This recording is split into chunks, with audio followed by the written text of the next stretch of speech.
नमस्कार दोस्तों, मैं हूं डॉक्टर मनोज और आप सभी का स्वागत है मेरे YouTube channel health care with doctor Manoj में। आज मैं आपके सामने एक बहुत ही महत्वपूर्ण, बहुत ही इम्पोर्टेंट और बहुत ही यूजफुल वीडियो लेके आया हूं। जी हाँ दोस्तों, आपने अक्सर सुना होगा, यदि मान लीजिए आपके दांतों में कभी दर्द हुआ हो और आप डेंटिस्ट के पास कभी गए हों और उनसे चेकअप करवाने के बाद आपको उन्होंने एक ट्रीटमेंट के बारे में बताया होगा कि इस दांत को निकालना नहीं पड़ेगा और इस दांत को हम बचा लेंगे, और उस इलाज का नाम होता है रूट कैनाल ट्रीटमेंट या RCT या फिर नसों का इलाज। और उसके लिए आपको अक्सर एक चीज़ सुनने में मिला होगा, डॉक्टर अक्सर ऐसा बोलते हैं कि इसके लिए 2 से 3 एक्सरे की ज़रूरत पड़ती है। तो आज मैं आपको इस वीडियो में इसी एक्सरे के बारे में बताने वाला हूं। जी हाँ दोस्तों, एक वीडियो मेरा पहले भी आ चुका है, बघेली में है वो। उसमें मैंने आपको एक पूरे होल डेंटल ट्रीटमेंट में एक्सरे की क्या ज़रूरत हो सकती है इसके बारे में बताया है। लेकिन इस वीडियो में आपको, हम जब रूट कैनाल ट्रीटमेंट करते हैं किसी पेशेंट के दांत का, तो उस रूट कैनाल ट्रीटमेंट में एक्सरे का क्या इंपॉर्टेंस है इस बारे में बात करूँगा। तो बने रहिए इस वीडियो के साथ। बहुत ही महत्वपूर्ण और आवश्यक वीडियो है, क्योंकि हम में से अक्सर लोग डेंटिस्ट के पास जाते ही जाते हैं, क्योंकि मैक्सिमम लोग, मैं समझता हूं कि 90% से ज़्यादा लोग डेंटल के किसी न किसी प्रॉब्लम से जूझ रहे हैं। हालांकि वो लापरवाही ज़्यादा करते हैं, लेकिन कभी ना कभी वो डॉक्टर के पास जरूर जाते हैं। तो आपको एक आइडिया होना चाहिए कि जब हम डेंटल ट्रीटमेंट के लिए जाते हैं और रूट कैनाल ट्रीटमेंट करने की नौबत आती है, तो उसमें एक्सरे का क्या इंपॉर्टेंस है, क्यों हम एक्सरे कर। मैं आपको इस वीडियो में ये भी बताने वाला हूं कि यदि आपने एक्सरे नहीं करवाया तो उसके क्या साइड इफेक्ट हो सकते हैं या रूट कैनाल ट्रीटमेंट में उसका क्या प्रभाव पड़ता है। कैनाल ट्रीटमेंट बिना एक्सरे के पॉसिबल नहीं है। कोई कितना भी अच्छा डॉक्टर हो, कितना भी सदा हाथ क्यों ना हो, लेकिन उसके कम से कम 1 से 2 एक्सरे की जरूरत जरूर पड़ती है। इसलिए यदि आप कभी किसी के पास भी डेंटल ट्रीटमेंट करवाने के लिए किसी भी डॉक्टर के पास जाएं तो एक्सरे कंपलसरी है। आपको पता होना चाहिए कि एक्सरे का क्या रोल होता है। आज मैं आपको 8 ऐसे महत्वपूर्ण बिंदुओं के बारे में बताऊंगा जिनका पता हम एक्सरे के द्वारा कर सकते हैं, वो भी विशेष रूप से रूट कैनाल ट्रीटमेंट के लिए। और यदि ये 8 महत्वपूर्ण बातें हमें पता होंगी तो रूट कैनाल ट्रीटमेंट के सक्सेस होने की संभावना बहुत ज़्यादा बढ़ जाती है। और यदि इनमें से किसी 1-2 की यदि हमको मिसिंग हो जाती है, हम आइडेंटिफाई नहीं कर पाते हैं, तो रूट कैनाल के फेलियर होने की संभावना भी बढ़ जाती है। तो बहुत ही महत्वपूर्ण वीडियो है, बने रहिए, जरूर देखिए पूरे वीडियो को। और वीडियो के अंत में मैं आपको, जैसा आपको पता ही होगा कि मैं हमेशा एक पेशेंट का या किसी जो हमारे सब्सक्राइबर हैं उनका मैं कोई ना कोई क्वेश्चन उठाता हूं। तो आज मैंने एक बहुत ही महत्वपूर्ण क्वेश्चन लिया है। हो सकता है कि आप में से ज़्यादा लोगों की समस्या वो हो, तो वीडियो को अंत तक जरूर देखिए और जरूर देखिए कि उस क्वेश्चन का सोल्यूशन क्या है। चलिए सबसे पहले बात करते हैं कि वो 8 कौन से महत्वपूर्ण बिंदु हैं जिनका हम रूट कैनाल ट्रीटमेंट में पता करते हैं। यानी रूट कैनाल ट्रीटमेंट करने के पहले ये 8 महत्वपूर्ण बिंदु हमें पता होने चाहिए।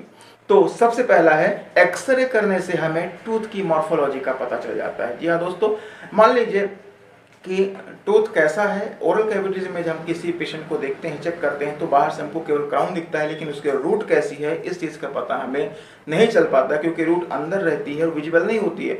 तो वो एक्सरे के द्वारा ही पता चलता है। तो आपको जैसा दिख रहा होगा एक एक्सरे में, इसमें पूरे टूथ की मॉर्फोलॉजी क्लियर समझ में आ रही है, पूरी संरचना क्लियर समझ में आ रही है। उसके बाद दूसरी जो महत्वपूर्ण बात हमें एक्सरे से पता चलती है वो है टूथ की इंटरनल एनाटॉमी। देखिए, बाहर से तो देखने में कोई दिक्कत नहीं, लेकिन अंदर से टूथ का किस प्रकार से संरचना है, उसमें कितनी जड़ें हैं, क्या कैसी संरचना है, इन सब चीज़ों का पता हमें केवल और केवल एक्सरे से पता चलता है। इसलिए एक्सरे करवाना बहुत जरूरी होता है। तीसरी महत्वपूर्ण बात पता चलती है कि हमारे टूथ में कितने रूट्स हैं और कितनी कैनाल से। देखिए, सामान्य रूप से क्या होता है कि पता रहता है एंटीरियर जो टूथ होते हैं, मतलब सेंट्रल इंसाइजर से लेकर के और कैनाइन तक, अपर में या लोअर में, वो सिंगल रूट होती है, सिंगल कैनाल होती है। अपर प्रीमोलर में 2 रूट और 2 कैनाल हुई हो सकती है। और जो मोलर्स होते हैं उसमें 3 रूट और 3 कैनाल होती है। ये सामान्य अवस्था होती है, लेकिन कभी कभी एक्सेप्शंस होते हैं। मतलब जो मोलर होता है उसमें 3 कैनाल की जगह 4 कैनाल भी हो सकती है। मतलब रूट भले 3 हो लेकिन कैनाल 4 हो सकती है। तो ये सारी चीज़ें हमें एक्सरे से पता चल जाती है। इससे होता ये है कि जब हम रूट कैनाल ट्रीटमेंट करते हैं और मान लीजिए कोई कैनाल साफ करने के लिए रह जाती है, नहीं कर पाते हैं, तो उसमें दांत में हमेशा दर्द बना रहता है, या कुछ दिन के लिए दांत का दर्द ठीक हो जाएगा, लेकिन उसके बाद फिर उसमें दांत का दर्द फिर से स्टार्ट हो जाएगा। इसलिए एक्सरे के द्वारा हमें ये पता चल जाता है कि किसी दांत में कितने रूट हैं और कितनी कैनाल्स है। सारी कैनाल्स को साफ करना बहुत जरूरी होता है, तभी रूट कैनाल ट्रीटमेंट सक्सेस होता है। एक और महत्वपूर्ण बात पता चलती है और वो है रूट की कर्वेचर। जी हाँ दोस्तों, बाहर से आपने देखा होगा कि केवल दांत का क्राउन दिखता है। क्राउन का मतलब जो बाहर से विजिबल पोर्शन होता है, किसी पेशेंट के मुंह में जब हम देखते हैं तो उसके दांत का हमें केवल क्राउन दिखता है। अब जब हमने एक्सरे कर लिया तो हमें जड़ के अंदर की पूरी स्ट्रक्चर समझ में आ जाती है। मतलब ये पता चल जाता है कि जो जड़ होती है वो स्ट्रेट है, सीधी है या कर्वेचर लिए हुए है, मतलब तिरछी आड़ी तिरछी है। उससे होता यह है कि जब हम फाइलिंग करते हैं रूट कैनाल ट्रीटमेंट में, मतलब कि बीएमपी उस प्रोसेस को बोला जाता है, बायोमैकेनिकल प्रिपरेशन बोलते हैं, तो उससे ये पता चलता है यदि मान लीजिए कैनाल स्ट्रेट है तब तो अंदर हम एपाइकल फोरामेन के आसपास बिल्कुल यानी फुल लेंथ में, वर्किंग लेंथ में पहुंच जाते हैं, साफ करते हैं। पर मान लीजिए यदि कोई कैनाल तिरछी है, ऑब्लिक है, तो उस केस में क्या होता है कि हम डायरेक्टली जब फाइल को अंदर डालते हैं तो वो अंदर तक नहीं पहुंच पाती और बीच में ही कहीं इंगेज हो जाती है, यानी लैग फॉर्मेशन करती है।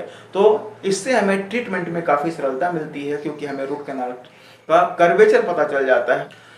एक और महत्वपूर्ण बात पता चलती है एक्सरे से कि मान लीजिए कोई एक्स्ट्रा कैनाल है तो उसके बारे में इंफॉर्मेशन मिल जाती है और उसको भी हमें साफ। रूट कैनाल ट्रीटमेंट के दौरान जब हम एक्सरे करते हैं तो उससे हमें एक चीज़ और पता चलती है और वो है वर्किंग लेंथ। जी हाँ दोस्तों, हमारी कैनाल कितनी लंबी है, आपको एक एक्सरे में पिक दिख रही होगी, उसमें मैंने मार्क करके दिखाया है कि हमारी कैनाल कितनी लंबी है, ये हमें एक्सरे के द्वारा ही पता चलता है।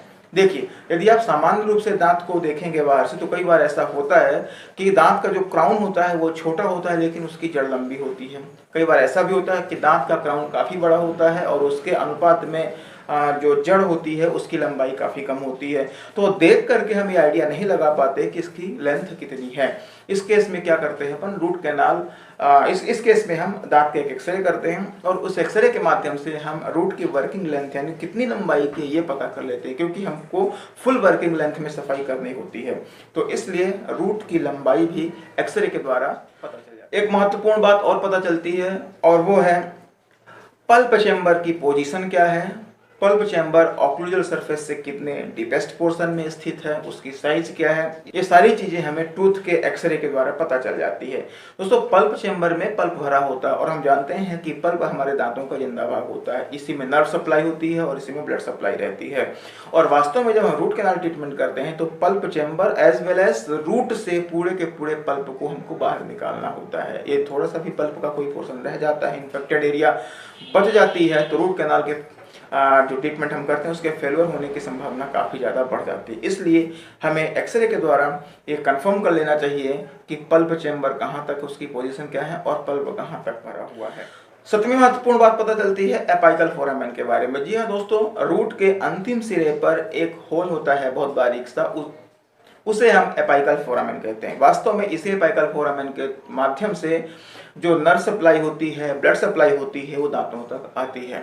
तो हमें एपाइकल फोरामेन तक ही वास्तव में दांतों की सफाई करनी होती है। मान लीजिए कि हम आंख मूंद करके करेंगे और एपाइकल फोरामेन के पहले तक, मतलब पल्प भी पूरी तरह से नहीं निकाल पाए, वहां तक हमने दांत की सफाई की, या फिर एपाइकल फोरामेन को पियर्स कर दिया है, पार करके और अंदर तक चले गए हैं, इन दोनों ही स्थितियों में रूट कैनाल ट्रीटमेंट की जो संभावना, जो सक्सेस होने की संभावना होती है वो घट जाती है, पेशेंट को तकलीफ होती है। इसलिए एक्सरे के माध्यम से हमें एपाइकल फोरामेन की पोजीशन पता चल जाती है। और 8वीं और महत्वपूर्ण बात जो हमें पता चलती है एक्सरे के माध्यम से वो ये है कि पल्प चेम्बर में ये पूरे कैनाल के अंदर कहीं कैल्सिफिकेशन तो नहीं हुआ है, कहीं रिजॉर्प्शन तो नहीं हुआ है।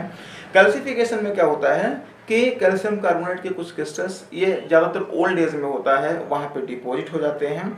और इस केस में जब हम रूट कैनाल ट्रीटमेंट स्टार्ट करते हैं तो यदि कैनाल के अंदर है तो उसको पियर्स करके, उसको पार करके फाइल को अंदर डालना काफ़ी मुश्किल होता है। यानी कह सकते हैं कि रूट कैनाल ट्रीटमेंट करना काफ़ी मुश्किल होता है।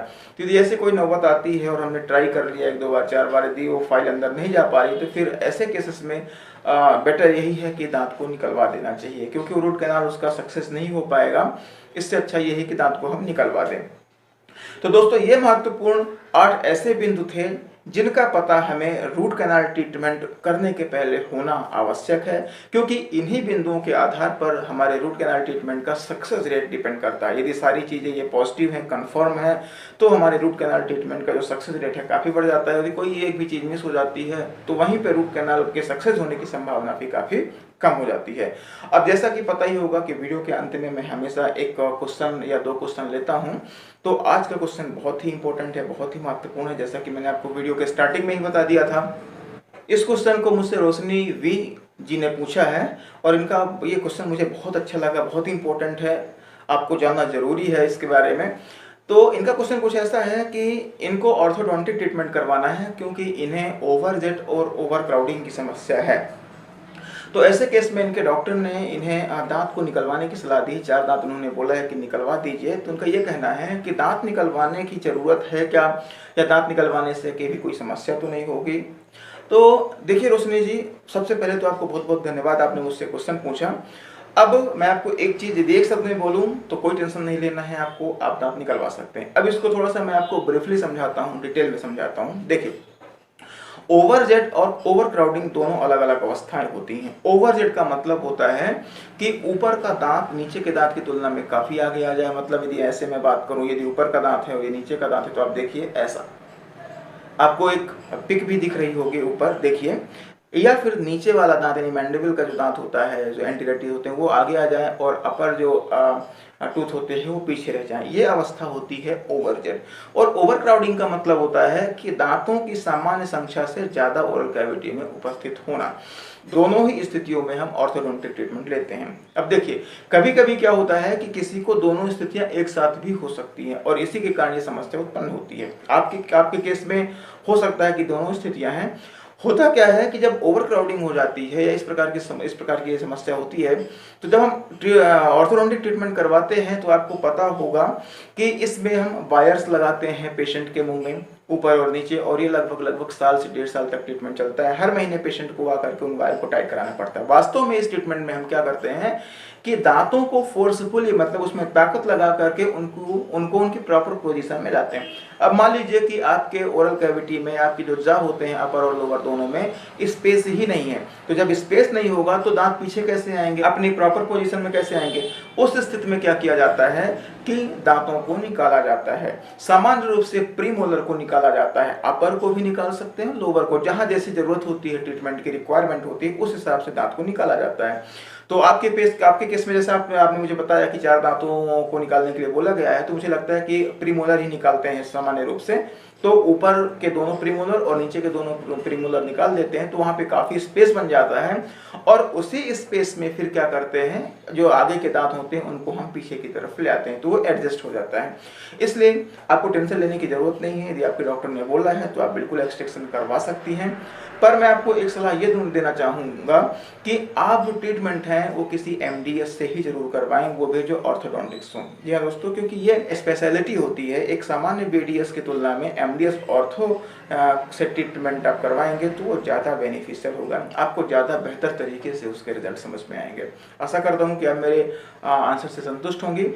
आप सभी का बहुत बहुत धन्यवाद। आप लोगों से एक रिक्वेस्ट है कि आपका भी कोई क्वेश्चन हो तो मुझे कमेंट करके जरूर बताइए। और हाँ, वीडियो कैसा लगा ये कमेंट करके मुझे बताइए। इससे क्या होता है कि मुझे और अच्छी वीडियो बनाने के लिए प्रेरणा मिलती है।